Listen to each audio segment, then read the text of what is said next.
great to have you in the course. Yes, I'm very excited. Excited to have you on board. What led you to join? Your YouTube. I've actually found your YouTube like 3 days before the November LSAT. And I was like, if only I had known he existed 3 months ago.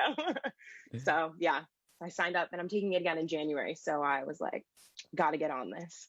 Fantastic. Well, I'm glad you found me, and I'm glad to help. What are some of the biggest challenges you're facing right now?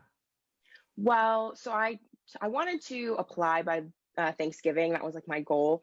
And then my dad suffered from a really massive stroke at the beginning of October. Hmm. So my study schedule kind of got mixed up, and I don't think I did that well on the last one.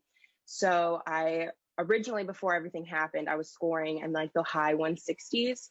But I just don't think I scored that on the test. So I want to get as much help as I can to increase my score more than 160 if it's possible, and kind of just like give it one more shot because I have one more to go before I take all my free. Sure, sure. Well, I'm sorry to hear about what happened with your dad. I hope he's doing better now. And Much better. that's great to hear. Yeah, and you've got 2 months now for January, so that's enough time to Yes. make anything happen. Yes. That's what I'm hoping for. Yeah, so I'm glad you've got the course. I'm glad you've got all the resources available. And so it's just a question of diving in. I sent you one of the Mhm. study plans, right? Yes. Yes. Yeah, I saw that. fantastic. Any questions about it or about the course? No, I think my main question is like because I've studied for so long, I know that I'm good at logic games and I'm okay at logical reasoning, and reading comp is where I'm really like still working on getting better.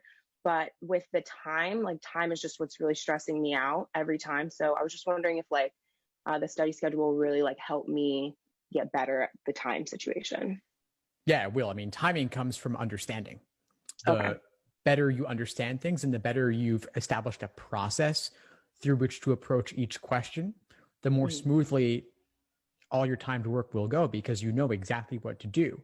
And you're not reinventing the wheel every single time you encounter a new section or a new problem of that type. You're in a way almost cheating because you've seen it before. You've seen it before Mhm. in a different disguise. And so Yeah. recognizing those underlying patterns can build that muscle memory or that intuition so that when you see a new problem, you've gone down that road so many times already that you're not reinterpreting that argument as a unique argument, but rather, oh, this is an argument like all those other ones I did in the past, like correlation causation, for example. If you see enough like that, you know what to look for. Okay. Yeah, that makes sense.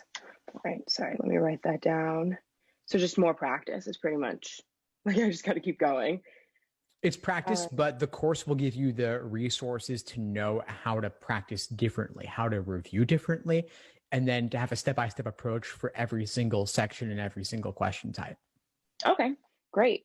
Um, what am I also, so because of the situation, I've been studying like every day. Like I was like, I don't have that much time. I need to keep going.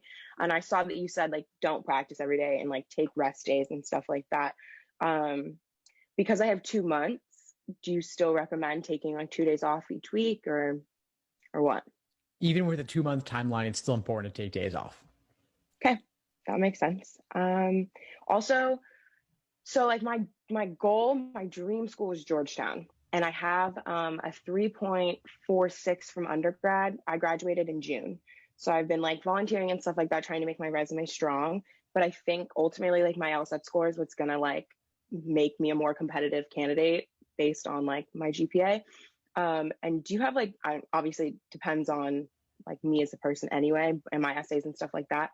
But if I can score once in the 170s, do you have a number that you think is like, if you can get to 175 or whatever that is, you're going to feel a lot better about Georgetown or like the high end schools?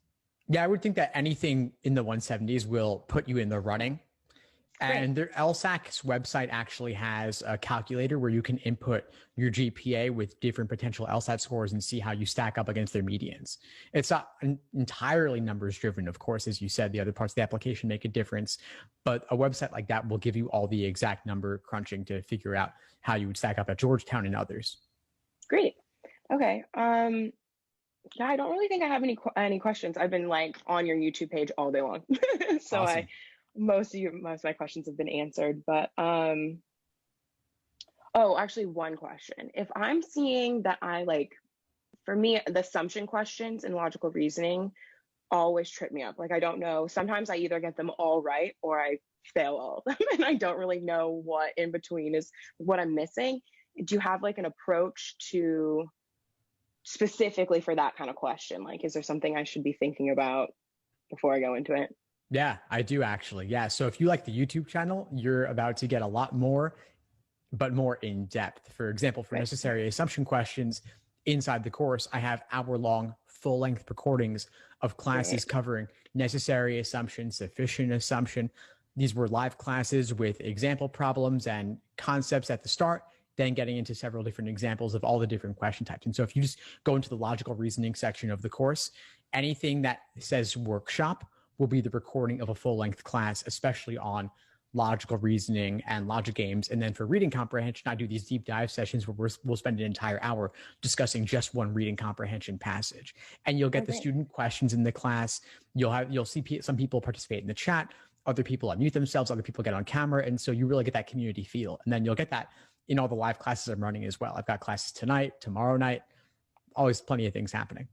Great. That sounds awesome. Yeah, I'm really excited because I did a tutor last summer and it was just like one-on-one, and I hate one-on-one situations when I don't know anything. So I just really like this setup. So I'm excited about that. Yeah, I don't think I have any more questions. That's pretty much, you got everything I need. Awesome, Megan. Well, I'm excited to have you on board again, and I look forward to seeing you in class soon. If you have any questions, just reach out. I'm happy to help. Great. Thank you so much. Thanks for tuning into the show. Please subscribe if you haven't done so already to be notified of new episodes as I release them. And feel free to reach out if you need anything at all as you move forward with your prep. I'm happy to help however I can. In the meantime, I'll wish you all the best and take care.